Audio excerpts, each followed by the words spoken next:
Samantha Carter had just vanished. She was a wife, a mother, and a friend who filled her church choir with music.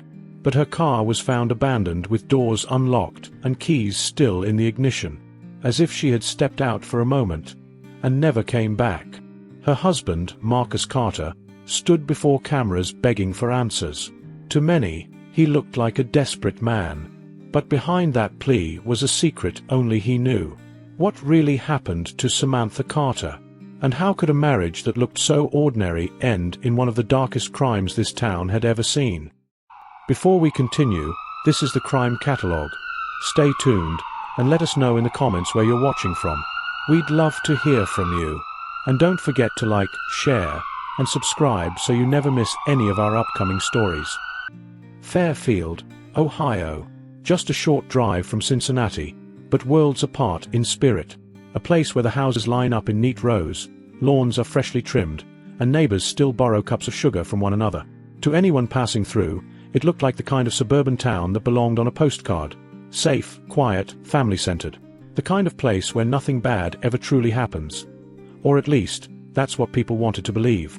And within this picture-perfect community lived the Carters, Marcus and Samantha. With their teenage son, Jordan, they were the family you waved to on a Sunday walk.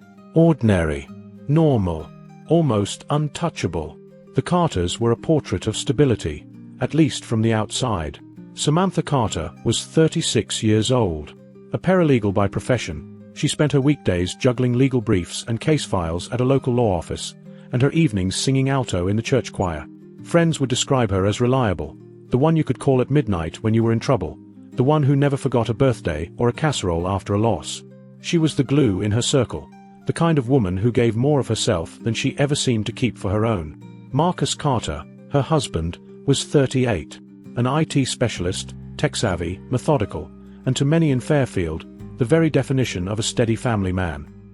He drove his son to basketball practice, fixed his neighbor's Wi-Fi, and volunteered during church fundraisers. He had that quiet charm that made people trust him instantly.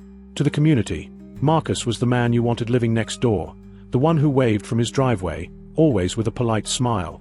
Then there was Jordan, 15 years old, tall for his age, and already a rising star on the high school basketball team. Teachers admired his bright mind, teammates envied his quickness on the court, and his mother never missed a single game. In every way, Jordan seemed destined for something bigger, a life full of promise waiting to unfold. Together, the Carters seemed like a family others might envy. Cookouts in the backyard during the summer, late-night drives to get ice cream after Jordan's games, Christmas lights strung with precision across their roof every winter. If you asked the people of Fairfield who represented the heart of the town, more than a few would have pointed to the Carters without hesitation. They were the family who seemed to have it all, living the life so many quietly wished for themselves. But behind the neat lawns and polished smiles, something else was stirring, because while the town saw perfection, Samantha felt something different, something missing.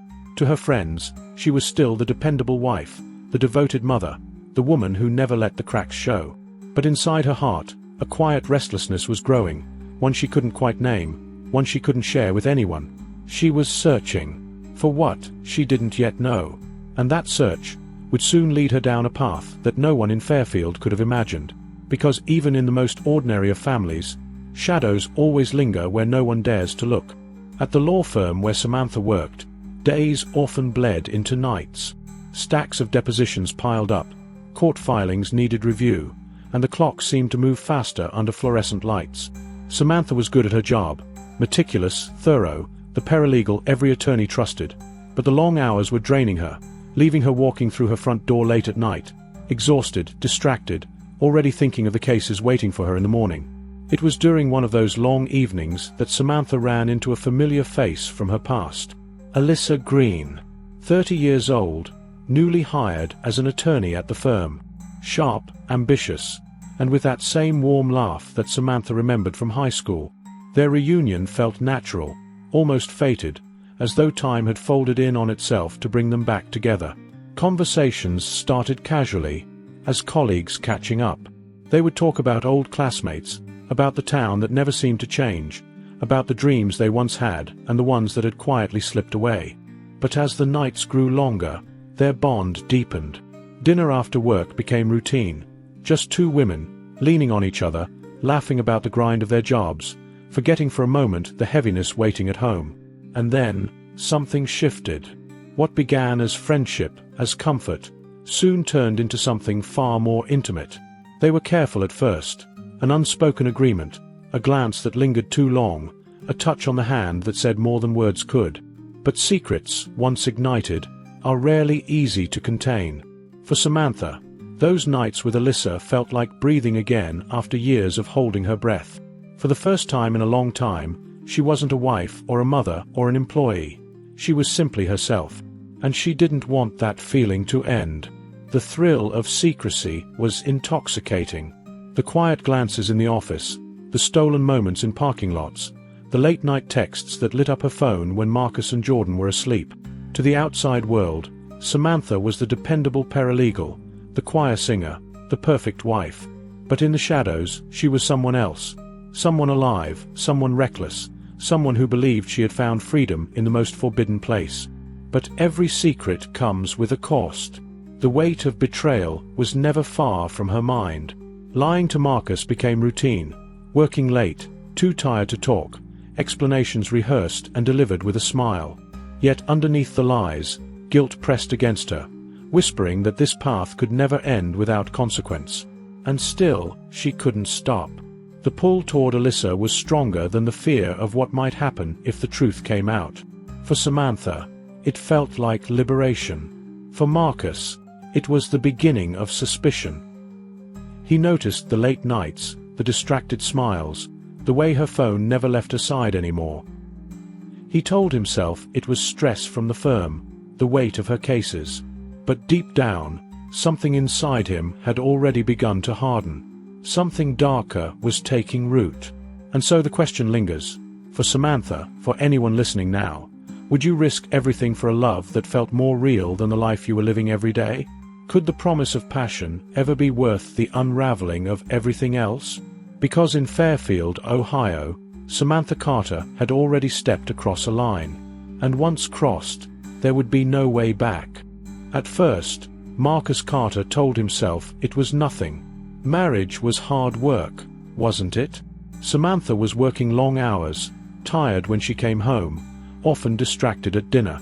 That was normal, he told himself. Everyone went through rough patches. He tried to believe it, night after night, as he sat beside her in bed while she scrolled silently on her phone, the glow of the screen reflecting in her eyes. But doubt has a way of creeping in, soft at first, until it coils around everything you thought you knew. Marcus began to notice the little things. The way Samantha angled her phone just slightly out of view. The way she smiled down at her screen in a way she hadn't smiled at him in months. The subtle perfume that lingered when she slipped through the door late from work, different from the one he remembered buying her last Christmas. These were the signs Marcus convinced himself only a husband could read. The tiny betrayals hidden in the ordinary. To his friends, Marcus still played the part of the easygoing neighbor, the tech-savvy family man always willing to help with a broken router or a frozen laptop. But those closest to him began to notice a change. There was an edge in his voice now when he spoke about Samantha. He mentioned her being late, her excuses, her new work habits with a bitterness that seemed rehearsed. One neighbor recalled, he'd talk about her being late like he already knew why. Like he wasn't asking for your opinion. He was confirming his own.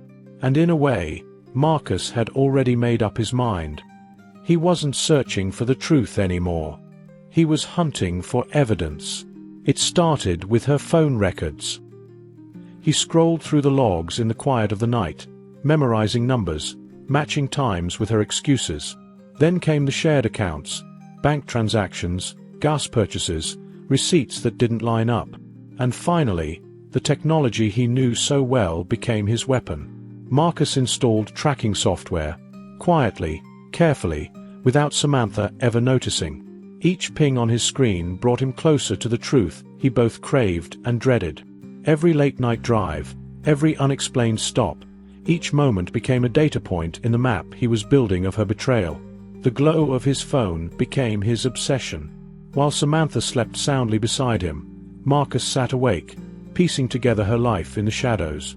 To her, those late-night messages were thrilling, intoxicating, a secret that made her feel alive again. To him, they were confirmation. He wasn't crazy, and he was also not paranoid. He was right. Something was happening behind his back, and the proof was already bleeding through the cracks. She thinks I don't see it. She thinks I'm blind. But I know. I'll prove it. She doesn't get to humiliate me. Not in my own house, not in front of this town. And then, the messages came. Strings of words on a screen, harmless to anyone else, but to Marcus they burned like fire. Samantha wasn't just working late. She wasn't just exhausted. There was someone else. The words carried a tenderness he hadn't seen in her eyes for years, intimacy she had stopped giving him long ago. The kind of intimacy that cut deeper than any affair could, because it was written proof that her heart had already left him. For Marcus, that was the breaking point. The doubts were gone. The anger was no longer a whisper. Now it had a name, a shape, a body. Alyssa Green. The old high school friend turned new attorney. The woman who was slowly pulling Samantha away from him, piece by piece. Marcus could see it all unfolding like a cruel play, one he had no power to stop, or so it seemed. But instead of confrontation, instead of rage boiling over into shouting matches or accusations, Marcus made a different choice. One no one expected. He turned inward. Silent. Cold. Patient. He didn't yell. He didn't beg. He didn't even ask. To Samantha, it must have seemed like he hadn't noticed anything at all. But inside, Marcus was already building something. Planning. Constructing a response far more dangerous than anyone could have imagined. And that was Marcus's gift, the thing no one around him fully understood. He was methodical. He was deliberate. He could wait. Just as he'd built computer systems piece by piece, carefully laying each wire and circuit, he now built a plan in the same way. Bit by bit, secret by secret, night after night. To the outside world, Marcus Carter was still the same man, the IT worker, the devoted father, the neighbor with a polite smile. But inside, something dark had taken root. Something he couldn't let go of. Marcus Carter wasn't preparing to save his marriage. He wasn't preparing to win his wife back. He was preparing to end it. On October 2017 in Fairfield, Ohio. The season was shifting, leaves scattering across quiet sidewalks, a chill in the air, rain painting streaks against windshields. On the night of October 19th, the storm rolled in just after dusk, dark clouds pressing low over the town. It was the kind of night when most families were tucked safely inside, listening to the patter of rain against their roofs. But Samantha Carter was not at home. She was at the office. Another late night, another pile of case files spread across her desk. Her co-workers had long gone home, leaving her alone under the dim fluorescent lights, the hum of the building echoing in the silence. At 10:47 p.m., she finally logged off her computer, gathered her things, and stepped into the rain. A tired woman at the end of another exhausting day. To anyone else, it was routine. But for Samantha Carter, this would be the last time anyone ever saw her alive.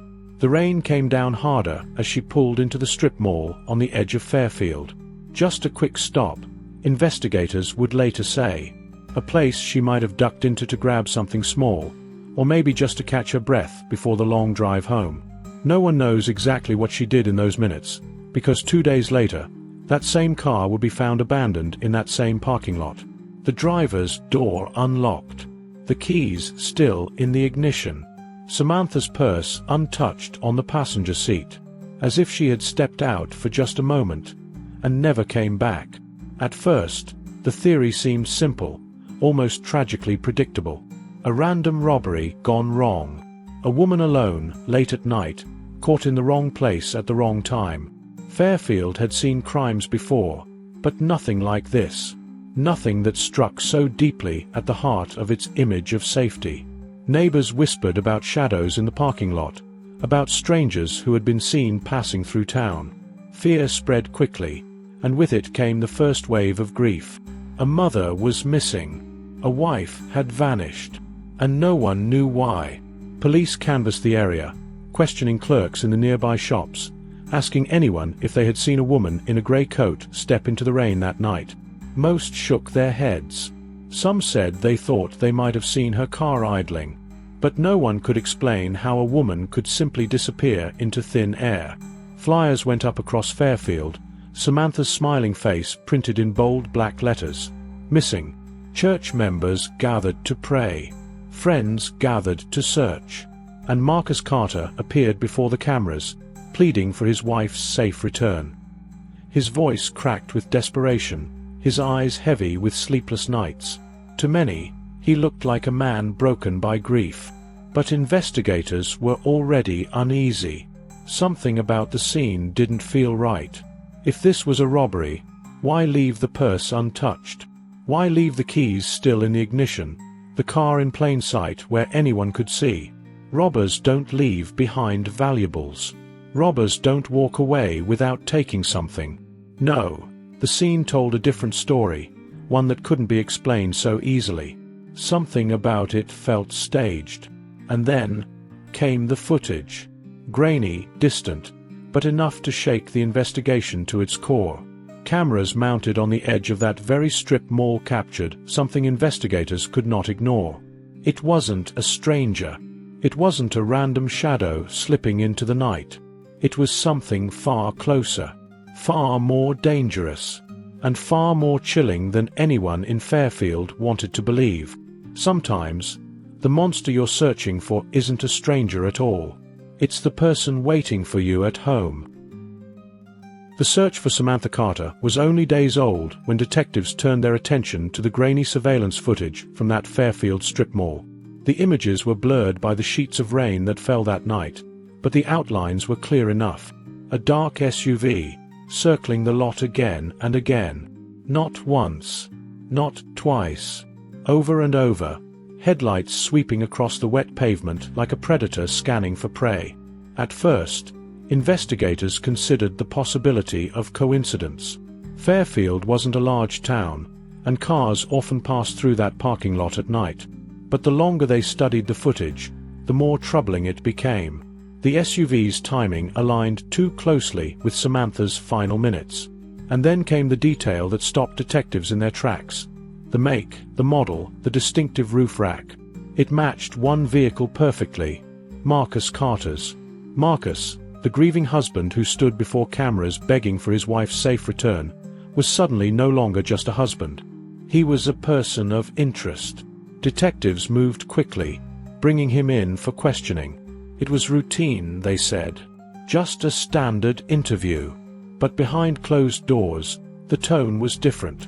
They asked where he had been that night. His answer was simple, rehearsed. Home with my son, Jordan. We were watching TV. I didn't go anywhere. To the outside world, it seemed believable. But investigators weren't convinced. They dug deeper. They obtained GPS records from Marcus's phone, cross-checking with his car's built-in navigation system. What they uncovered dismantled his alibi piece by piece. The data showed movement. His phone pinged off towers not near his home, but near that very strip mall. The same time Samantha's car was abandoned. The same night she vanished. Detectives confronted him with the inconsistencies. Marcus remained calm, almost unnervingly so. He insisted the GPS must be wrong, that technology isn't perfect, that maybe his phone had been in someone else's hands. But his confidence only deepened suspicion, because while he tried to talk his way out, the evidence continued to speak louder. The footage showed his SUV circling. The GPS placed him at the scene. And his own son, Jordan, would later admit that his father hadn't been with him all night as he claimed. There were gaps. Hours unaccounted for. Enough to open the door to a terrifying possibility. That the very man the community rallied around, the man crying on the evening news, might be the one holding the darkest secret of all. For detectives, the case had shifted. What began as the search for a missing woman was now unraveling into a story of lies, betrayal, and something far worse. And yet, this was only the beginning of what Marcus Carter had left behind for them to find. What would you think, if the very person begging for answers was the one hiding them? If you were an investigator in that room, would you have believed Marcus Carter, or trusted the evidence instead? Share your thoughts in the comments. With Marcus Carter's alibi collapsing under the weight of surveillance footage and GPS data, investigators turned to a different kind of witness. One that could not be intimidated, bribed, or manipulated. Forensic science. Detectives obtained a warrant for Marcus's electronic devices. His phone, his laptop, his home desktop computer. The data recovery teams went to work, and what they uncovered would forever change the course of the case. Among thousands of mundane entries, emails, banking, work memos, there were searches. Dark searches. Disturbing searches. How to incapacitate someone quietly. Chloroform dosage. How long before unconsciousness? These weren't the searches of a desperate man looking for his missing wife. These were the blueprints of premeditation. Plans disguised as curiosity. Questions that, when taken alone, might be explained away. But together, they painted a chilling picture. Days later, a second blow arrived. A search of Marcus's property led to the discovery of a discarded plastic container behind his garage. On first glance, it looked ordinary, just another chemical jug tossed out with the trash. But forensic testing told a different story. Trace residues of chloroform clung to the inside, invisible to the naked eye but undeniable under the lab's instruments. The very chemical Marcus had researched on his computer was found in his own backyard. And then came the neighbors. Detectives canvassed the quiet cul-de-sac, asking questions, retracing Marcus's steps. One neighbor remembered strange, metallic noises late that rainy night, like the grinding of a power tool in Marcus's garage long after midnight. Another spoke of loud thuds, something heavy being moved. At the time, they thought little of it. But now, with Samantha missing, every sound became a haunting echo of what may have happened inside that garage. Piece by piece, the picture was changing. What began as a missing person case was no longer just about hope. It was about horror. It was about a woman who hadn't simply vanished, but who had likely been silenced. Forever. And as the evidence piled higher, the question grew louder. If Marcus Carter had orchestrated his wife's disappearance, where was Samantha? Where had he taken her on that storm-soaked October night? The story was no longer about finding a missing woman. It was about proving a murder without a body. And in that search, investigators were about to uncover their most chilling lead yet. If you saw these search histories and forensic discoveries, would you already believe Marcus was guilty? Or would you wait for more proof before passing judgment? Let me know what you think. The months dragged on with no sign of Samantha Carter. Posters faded on street corners. The prayer vigils dwindled. Neighbors stopped asking questions, though whispers still spread on porches and in grocery aisles. Marcus Carter kept up his act, pleading for answers in front of cameras, holding his son close in church pews, shaking his head like a man carrying unbearable weight. But investigators were patient. They knew time has a way of surfacing truth. And in February of 2018, truth rose to the surface. Literally. On a cold morning, a fisherman drifted along the Great Miami River, casting his line into the dark water. It was supposed to be an ordinary day, quiet, routine. But just downstream, caught against a tangle of branches near the riverbank, he spotted something strange. A bulky container, plastic, but heavy-looking, unnatural. He pushed his boat closer, curiosity overtaking him. And then the smell hit. A chemical stench mixed with decay. The fisherman's heart sank as he realized he hadn't stumbled on debris, but evidence of something sinister. When authorities pulled the container from the water, they found it was sealed shut, weighted down with crude slabs of hardened concrete.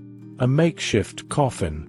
Crime scene technicians pried it open, and inside, the nightmare every investigator had feared came to life. The body of Samantha Carter. The missing wife. The devoted mother. Encased in concrete, left to sink, abandoned in the current. The autopsy revealed horrors that words can barely contain. Chemical burns along her skin, consistent with chloroform exposure. Bruising around her wrists and ankles, showing she had been restrained.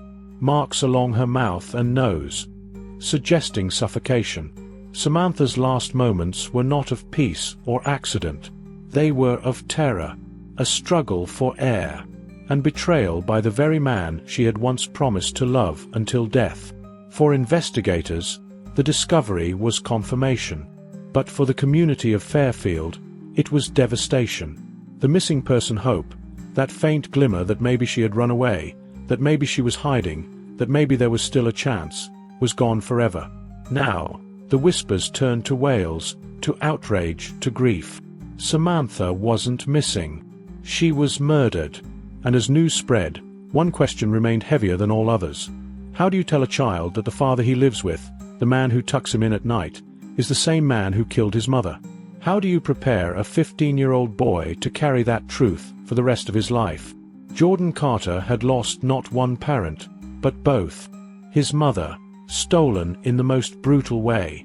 His father, about to face the justice system for her death.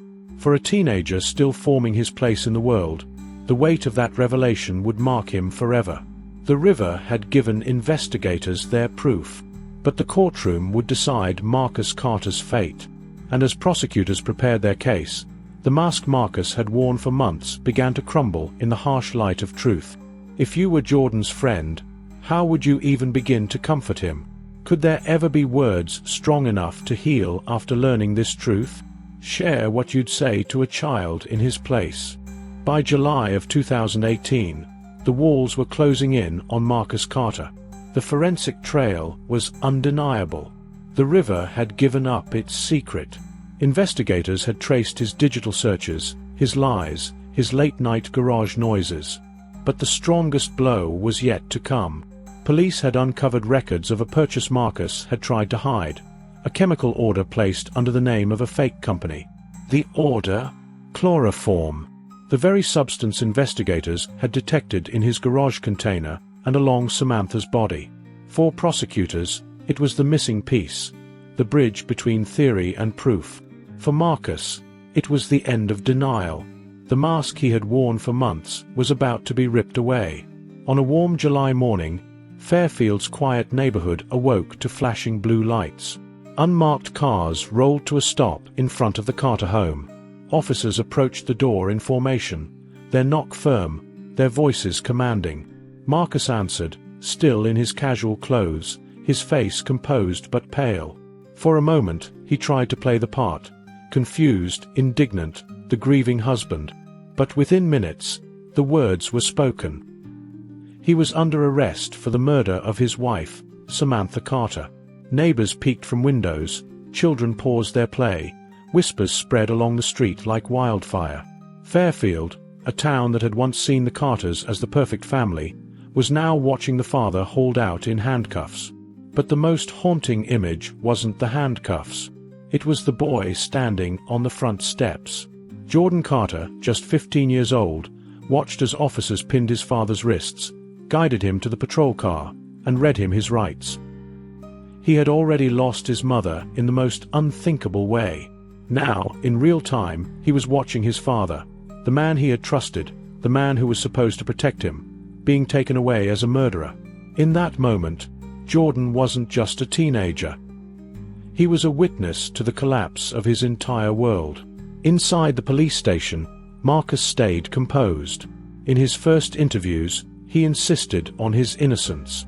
He denied knowledge of chloroform.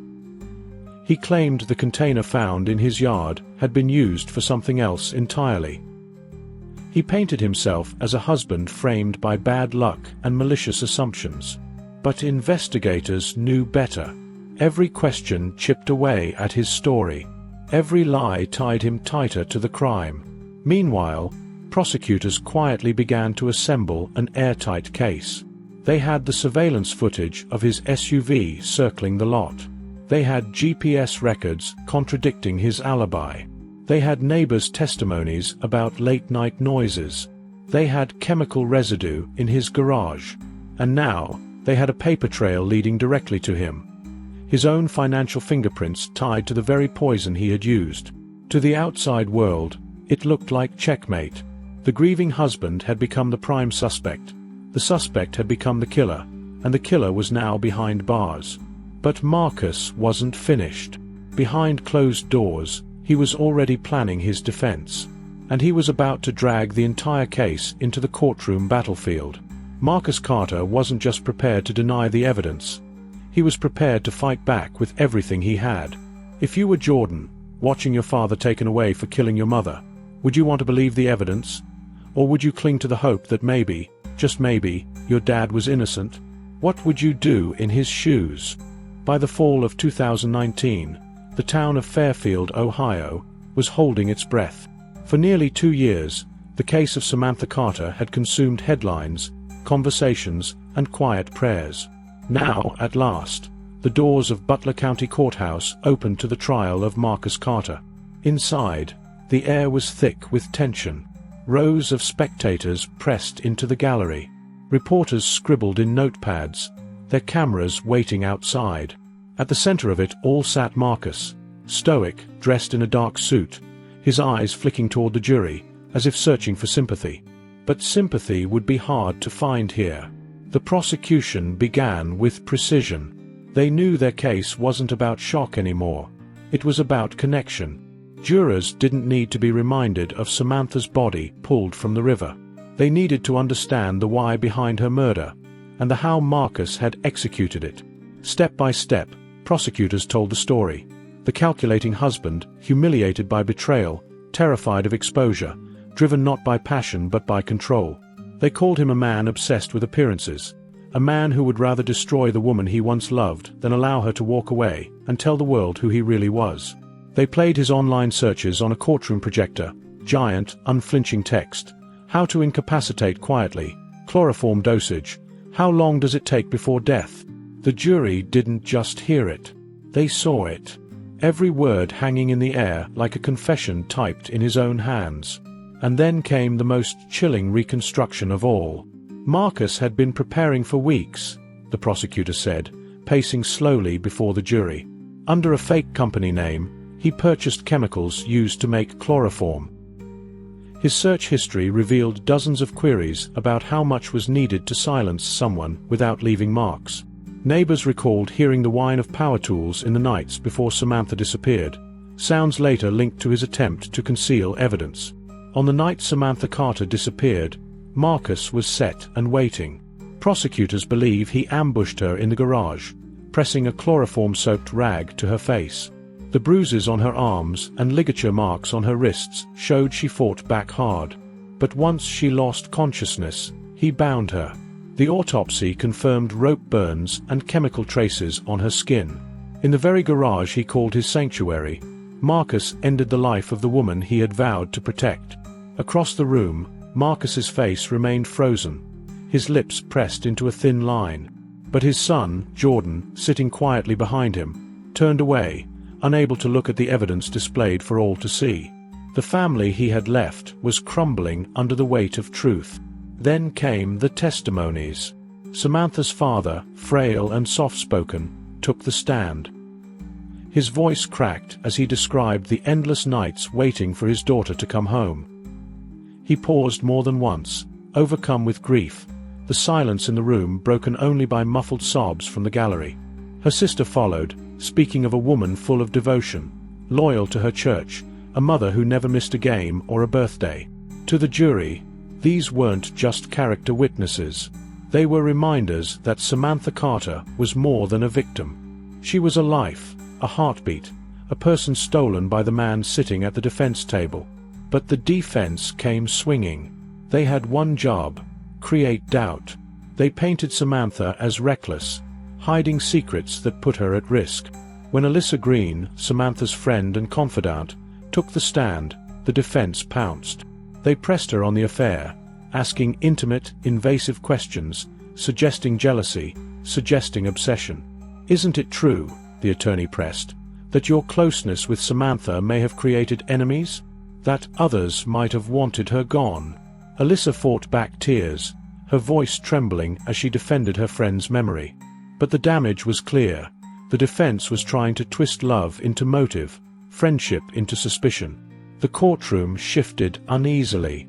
This wasn't just legal strategy. It was character assassination. But the jury could see the cracks. For every accusation, the prosecution countered with evidence. For every suggestion of mystery, there was a fact tying Marcus to the crime. Perhaps the most damning moment came when the prosecution introduced financial records. Marcus's fake company purchase of chloroform. The courtroom projector lit up with receipts, dates, and his signature. Jurors leaned forward, pens in hand, some glancing sideways at Marcus himself. If Samantha had lived a double life, as the defense argued, then why was Marcus buying poisons under false names?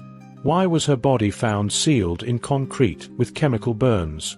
The defense tried to cast shadows, but the spotlight of evidence was too bright. Throughout it all, Marcus remained eerily calm. He whispered to his attorney, scribbled notes, avoided the gaze of his son. Some jurors noted his lack of emotion. No tears, no remorse, just the rigid mask of a man fighting for his life. For the prosecution, that mask was proof enough. For the defense, it was their last weapon, a grieving man wrongly accused. But grief, like lies, is hard to fake under the sharp eye of a jury. As the trial stretched on, the air inside the courthouse grew heavier. Every chair creak, every cough, every shuffle of papers seemed amplified. The prosecution's final statement was direct. Marcus Carter killed his wife to silence her. He planned it. He executed it. And he thought he could bury the truth. But the truth, like Samantha herself, rose to the surface. The defense countered with desperation. They pleaded for mercy, argued that suspicion was not certainty, that Marcus had been made into a villain by grief and gossip. They asked the jury to consider the possibility of another suspect. But possibility was all they had. No proof. No names. Just doubt. And then, the moment everyone had waited for. Closing arguments ended. The judge's instructions were read. The jury filed out, carrying the weight of a community, a family, and a son's future on their shoulders. In the gallery, silence fell. Outside, cameras waited, the world holding its breath. And inside that room, Marcus Carter sat alone at the defense table, staring at the jurors' empty chairs, knowing the next time they returned, his fate would be sealed. The verdict was coming, and with it, the final judgment on whether Marcus Carter was a grieving husband or a cold-blooded killer. If you were sitting in that jury box, hearing the testimonies, seeing the evidence, watching Marcus's demeanor, would you hesitate, or would you deliver a guilty verdict without looking back? What would your vote be? It was the day Fairfield had been waiting for. After weeks of testimony, after months of questions, after nearly a year of grief, the fate of Marcus Carter rested in the hands of 12 ordinary people. They filed into the courtroom, their faces unreadable. But everyone knew, within seconds, lives would be changed forever. The room was silent. The only sound, the scrape of the jury foreman unfolding a single sheet of paper. Marcus sat stiff, his eyes locked on the judge, refusing to glance at the rows of family seated just a few feet away. He looked like a man carved from stone. But if you looked closely, his jaw twitched. A pulse throbbed in his temple. His fingers pressed so hard into the table, his knuckles whitened. We, the jury, find the defendant, Marcus Carter, guilty of aggravated murder, guilty of kidnapping, guilty of abuse of a corpse. The words shattered the stillness. Gasps broke out. Samantha's sister buried her face in her hands. Her mother let out a cry that seemed to carry every ounce of pain she had bottled for months. Reporters scribbled furiously, their pens scratching against paper. And behind them all, Marcus Carter smirked, just for a flicker, the faintest curl of his lips, as if defiance was the only weapon he had left. The judge's voice followed, solemn and final, life without parole. Marcus Carter would never walk free again. He would spend the rest of his days locked in a cell, His punishment not only for the murder of his wife, but for the lies he spun, the family he tore apart, and the community he shattered. Then came the statement no one was prepared for. Samantha's son, Jordan, stood, 15 years old, a boy forced to become a man overnight. His voice trembled, his hands shook, but his words struck like a hammer. You stole 2 parents from me. You took my mom's life. And you destroyed yours. I'll never see her again. And I'll never look at you the same way. You left me with nothing. Do you even care? Do you? There was no reply. Marcus stared ahead, lips pressed tight, the smirk gone. But his silence said enough. For Jordan, the man who was once his hero had become his curse. Alyssa Green, Samantha's friend and confidant, withdrew from public life after the trial. She gave one interview, short and unpolished, her eyes red-rimmed, her voice breaking. Samantha wasn't just a victim, she said. She sang in the choir too loud. She left sticky notes on my desk with smiley faces. She loved people so deeply it scared her sometimes. That's who she was. That's who I'll remember. Then she disappeared from the spotlight, carrying her grief where no cameras could follow. The town itself struggled to heal. Fairfield was a place where families left their doors unlocked, where neighbors waved at one another from across manicured lawns. That trust was gone. The Carter's house, once painted in warm yellows, trimmed with flowers, stood abandoned. Windows boarded. A lawn left wild. A silent reminder that even the prettiest houses can hide the darkest truths. Months later, candlelight vigils lined the riverbank where Samantha's body had been discovered. Dozens gathered, voices trembling as they sang hymns into the cold night air. Flowers were placed in the water, each one drifting downstream, a final offering to the woman stolen by betrayal. Her name was spoken in whispers, in prayers, in promises that she would not be forgotten. And Marcus Carter? Behind prison walls, he faded from view. No cameras, no interviews, no sympathy. Only another inmate number in a system full of broken men. But his shadow lingered, on his son, on his neighbors, on the memory of the wife who trusted him until her last breath. This wasn't just a crime. It was a fracture of trust, of family, of community. Fairfield learned a painful truth that autumn. The greatest danger isn't always a stranger lurking in the dark. Sometimes, it's the hand you hold at night. If the person you loved most betrayed you in the worst way possible, would you see the warning signs? Or would you be blinded until the truth came crashing down? Tell us, because in stories like this, hindsight is everything. This has been the Crime Catalogue. If you made it this far, thank you for riding with us, and don't forget to like, comment, and subscribe to hear the stories that must be told. And most importantly, share this video.